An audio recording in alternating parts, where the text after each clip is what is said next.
ማንበብና መጻፍ ባለመቻሉ አንድ ሰው በሀከሮች ወይም በመረጃ ጠላፊዎች እንዴት ገንዘቡን ስላጣው ሚሊዮነር እናወጋለን። ባለመቻሉ ወይም ማንበብ መጻፍ ማለቴ ነው። በአንድ ሊንክ ብቻ የባንክ አካውንቱን ባዶ የሆነ ወጣት ታሪክ ታውቃላችሁን? ችግሩ ቴክኖሎጂ አለሙን ብቻ ሳይሆን ማንበብና መጻፍ አለመቻል ነበር።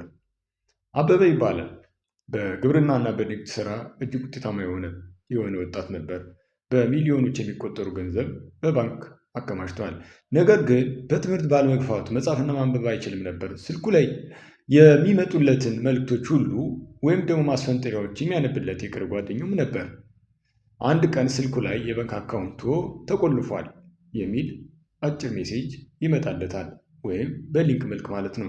ለመክፈት እዚህ ይጫኑ የሚል የሀከሮች ወይም የመረጃ ጠላፊዎች የውሸት ሊንክ ፊሽንግ ሊንክ መጣ።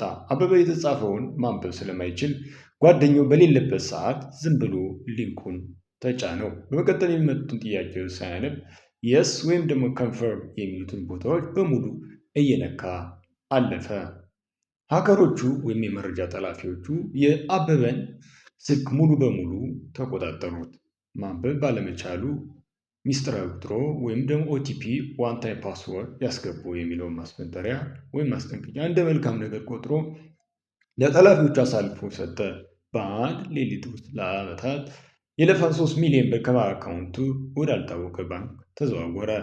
አበበ ገንዘቡን ያጣው በሀከሮች ወይም ደግሞ መረጃ ጠላፊዎች ብልጥነት ብቻ ሳይሆን የራሱን መረጃ ማንበብ ባለመቻሉ ጭምር ነው። ዛሬ ባለንበት የዲጂታል ዘመን ማንበብና መጻፍ አለመቻል ለሌቦች በር መክፈት ነው። እውቀት ለገንዘቦ ጋሻ ነው። ስለዚህ ከመማሮ ወደኋላ አይበሉ።